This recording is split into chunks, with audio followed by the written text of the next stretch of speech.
আমার প্রিয় ছাত্রছাত্রীরা, একাদশ শ্রেণীর বাংলা ক্লাসে সবাইকে জানাই স্বাগত।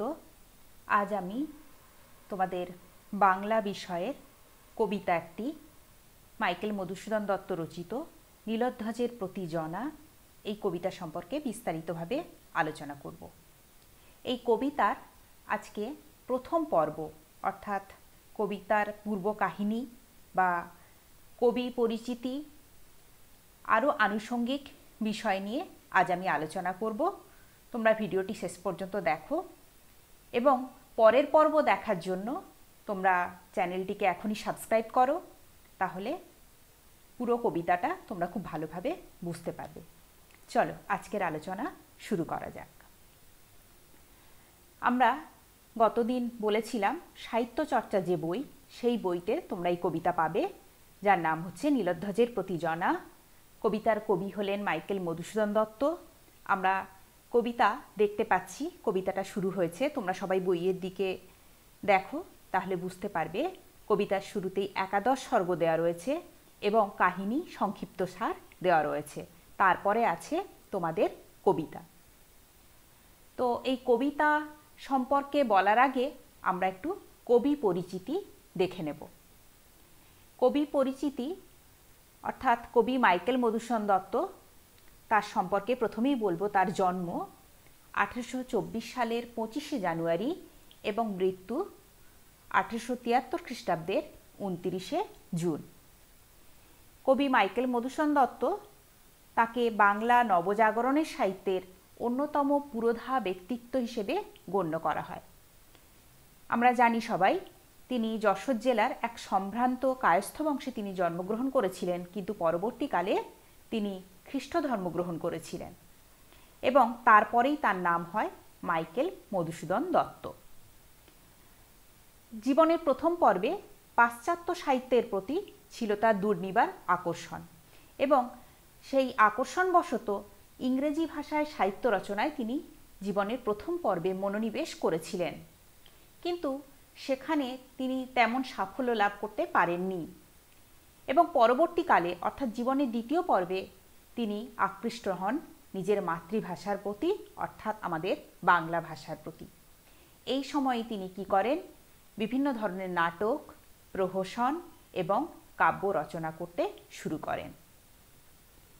তো আমাদের আজকের আলোচনা কবিতা নিয়ে, তাই তার কাব্য সাহিত্য সম্পর্কে আমরা একটু বিস্তারিতভাবে জানব। মাইকেল মধুসূদন দত্ত তিনি বাংলা ভাষায় সনেট রচনা করেছেন এবং অমিত্রাক্ষর ছন্দের প্রবর্তক। তার যে সর্বশ্রেষ্ঠ কীর্তি, অমিত্রাক্ষর ছন্দে মেঘনাদ বধ কাব্য, অর্থাৎ সেটি হচ্ছে একটি মহাকাব্য। তাহলে আমরা জানব অমিত্রাক্ষর ছন্দ কি। অমিত্রাক্ষর কথার অর্থ হচ্ছে অ অর্থাৎ নয়, মিত্রাক্ষর অর্থাৎ মিলহীন যে ছন্দ। অর্থাৎ এই ধরনের ছন্দবদ্ধ যে কবিতায় সেখানে কি থাকবে? সেখানে চরণদ্বয়ের মধ্যে অন্তবর্ণের কোনো মিল থাকবে না এবং মাইকেল মধুসূদন দত্ত এই অমিত্রাক্ষর ছন্দ প্রবর্তন করেছিলেন। তার উল্লেখযোগ্য যে কাব্যগ্রন্থ বা গ্রন্থাবলীগুলি কি কি? প্রথমে আমরা দেখতে পাচ্ছি তিলোত্তমা সম্ভব কাব্য, যেটি তিনি রচনা করেছিলেন 1860 খ্রিস্টাব্দে এবং এটি হচ্ছে বাংলা ভাষায় প্রথম যে অমিত্রাক্ষর ছন্দ তিনি এখানে প্রয়োগ করেছিলেন।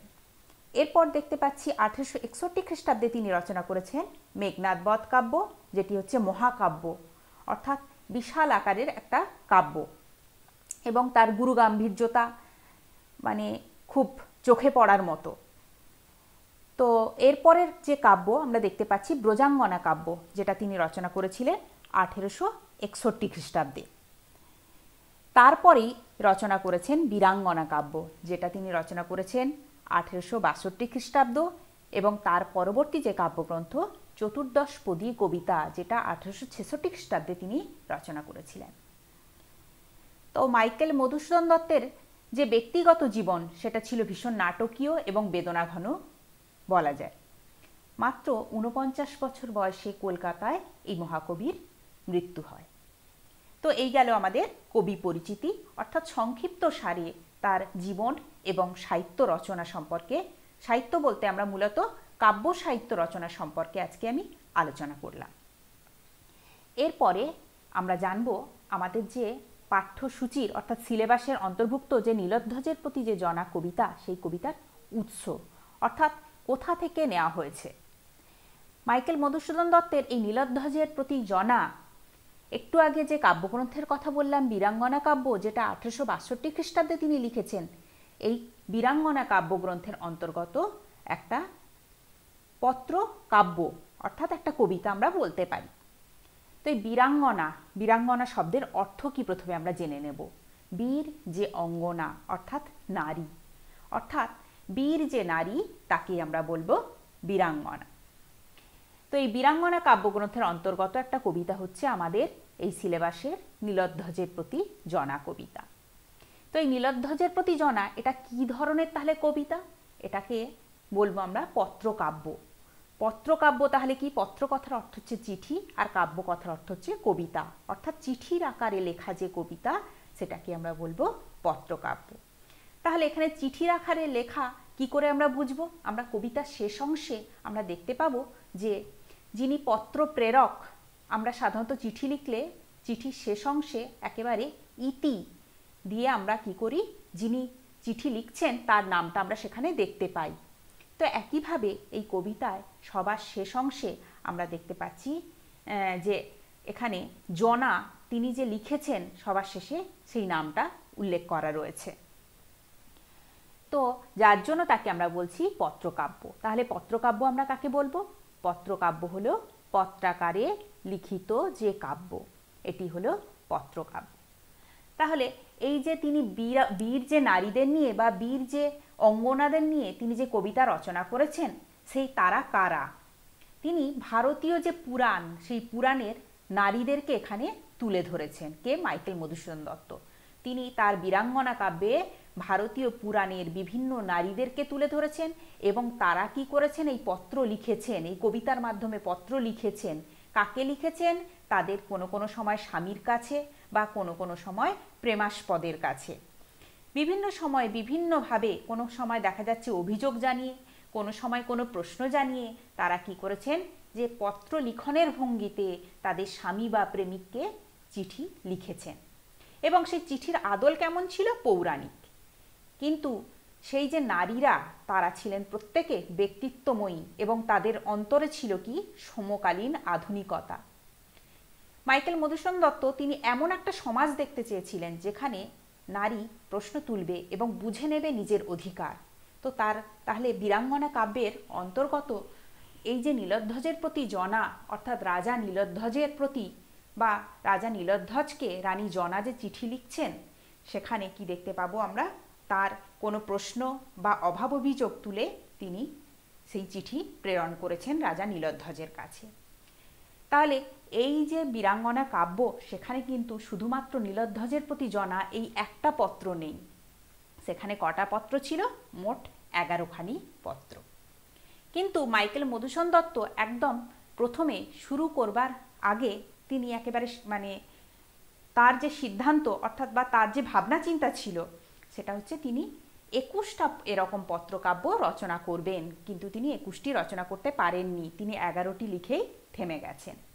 তো সেই 11টি যে পত্রকাব্য তিনি রচনা করেছেন সেই পত্রকাব্যগুলোর কথা আমি আলোচনা করব। তো আমরা একটা ছবি দেখতে পাচ্ছি, যেটা হচ্ছে ওভিড, যিনি হচ্ছেন রোমান কবি। তো এই যে তার যে এই নীলধ্বজের প্রতি জনা, যেটা বীরাঙ্গনা কাব্যগ্রন্থের অন্তর্গত একটা কবিতা, সেই বীরাঙ্গনা কাব্য লেখার, এই ধরনের কবিতা লেখা ভারতীয় সাহিত্যের অনুপ্রেরণা তিনি কোথা থেকে পেয়েছিলেন? তিনি কি করেছিলেন? যে বিভিন্ন ধরনের যে পাশ্চাত্য সাহিত্য তিনি পড়েছিলেন এবং পাশ্চাত্য সাহিত্য যে আঙ্গিক এবং নামকরণে তিনি পাশ্চাত্য কবিদের কাছেও তিনি ঋণ স্বীকার করেছেন বা তাদের কাছে তিনি ঋণী ছিলেন। বিভিন্ন কারণে যে পরিত্যক্ত যে নারী, তাদের মনোবেদনা এখানে তিনি তুলে ধরতে চেয়েছেন এবং তিনি বিভিন্ন সময় দান্তে, মিল্টন, ওভিড, বিভিন্ন সময়ে তিনি কি করেছেন? যে বিভিন্ন সাহিত্য, গ্রিক, রোমান, ইটালি, বিভিন্ন সাহিত্য তিনি পড়েছিলেন। এরকমই রোমান কবি তিনি কি করেছেন? পাবলিয়াস ওভিডিয়াস ন্যাসো, বা যার সংক্ষিপ্ত নাম হচ্ছে ওভিড, তার লেখা হিরোইডস বা যেটার বাংলা বলতে পারি বীরগাথা, বা এপিস্টলাইস অফ হিরোইন্স, বা যেটার নাম হচ্ছে বাংলায় বলবো নায়িকা সংবাদ। তো সেই পত্রকাব্যের অনুসরণে তিনি 11টি পত্র সংকলন গ্রন্থ এই বীরাঙ্গনা কাব্য তিনি রচনা করেছিলেন, এবং এটি বাংলা সাহিত্যের প্রথম সার্থক পত্রকাব্য একথা আমরা বলতে পারি। এই পত্রকাব্যের মধ্যে দিয়েই পাশ্চাত্য নবজাগরণের ঢেউ লেগেছিল পুরাণের নায়িকা চরিত্র, অর্থাৎ আমাদের ভারতীয় পুরাণের নায়িকা চরিত্রে পাশ্চাত্য নবজাগরণের ঢেউ প্রথম লেগেছিল, অর্থাৎ মাইকেল মধুসূদন দত্ত সেই ঢেউ লাগিয়েছিলেন। তো এই যে বীরাঙ্গনা কাব্য তিনি কাকে উৎসর্গ করেছেন? তিনি তার শ্রদ্ধেয় পণ্ডিত ঈশ্বরচন্দ্র বিদ্যাসাগর মহাশয়কে তিনি এই গ্রন্থখানি উৎসর্গ করে তিনি রচনা করেছিলেন। এই যে পত্রকাব্য, তাহলে আমি কি বললাম?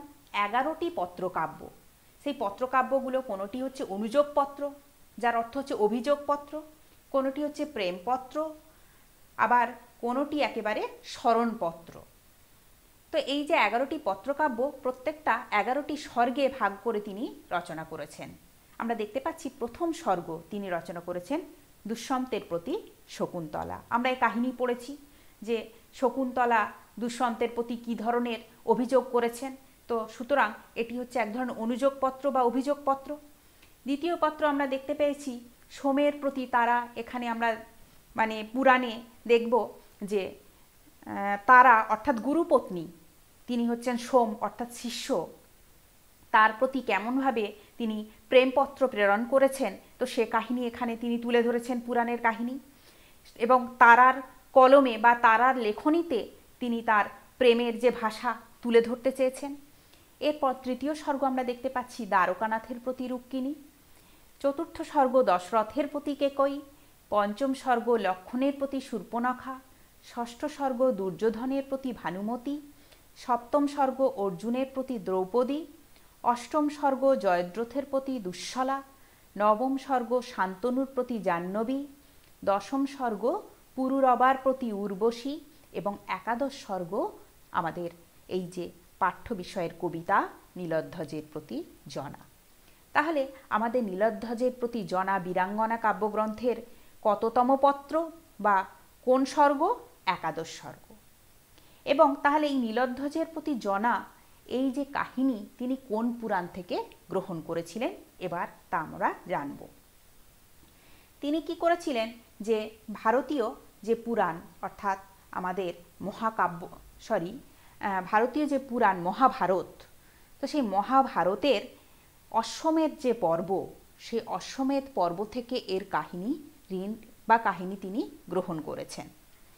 এই কাহিনী, সেখানকার কাহিনী তিনি তুলে ধরতে গিয়ে তিনি এখানে আমরা দেখব যে মাহেশ্বরী পুরী তার যে যুবরাজের নাম হচ্ছে প্রবীর, তিনি কি করেছেন? অশ্বমেধ যজ্ঞাস্য ধরেছেন। অশ্বমেধ যজ্ঞ আমরা সাধারণত জানি, আমরা বিভিন্ন এই পুরাণে আমরা পড়েছি অশ্বমেধ যজ্ঞের কথা।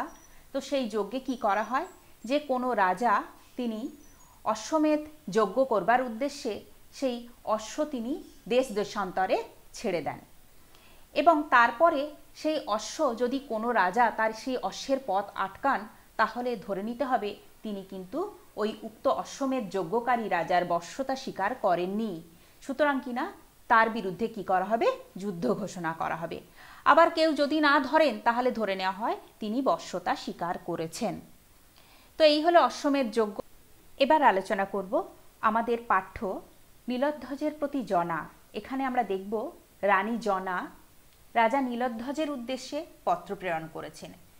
তো গ্রিক যে পুরাণ হিরোইডস এই কাব্যে, সেখানে গ্রিক পুরাণের নারীরা আবেগে চিঠি লিখেছেন তাদের প্রেমিকদের উদ্দেশ্যে, এবং যা কিনা বাংলা কাব্য বা বাংলা ভাষায় এরকম কিন্তু কাব্য ছিল না। তো হিন্দু কলেজে থাকাকালীন মাইকেল মধুসূদন দত্তের মাথায় এরকম একটা কাব্য রচনার চিন্তা আসে। নীলধ্বজের প্রতি জনা অর্থাৎ জনা কি করেছেন? রাজা নীলধ্বজের কাছে পত্র প্রেরণ করেছেন। কি উদ্দেশ্য নিয়ে সেই কাহিনী একটু জেনে নেওয়া যাক। যেখানে আমরা দেখতে পাচ্ছি মাহেশ্বরী পুরী যুবরাজ প্রবীর অশ্বমেধ যজ্ঞাস্য ধরিলে পার্থ তাহাকে রণে নিহত করেন। এখানে মাহেশ্বরী পুরীর যে যুবরাজ তার নাম আমরা জানলাম প্রবীর, এবং সে কি করেছে, অশ্বমেধ যজ্ঞাশ্ব ধরেছে। কার?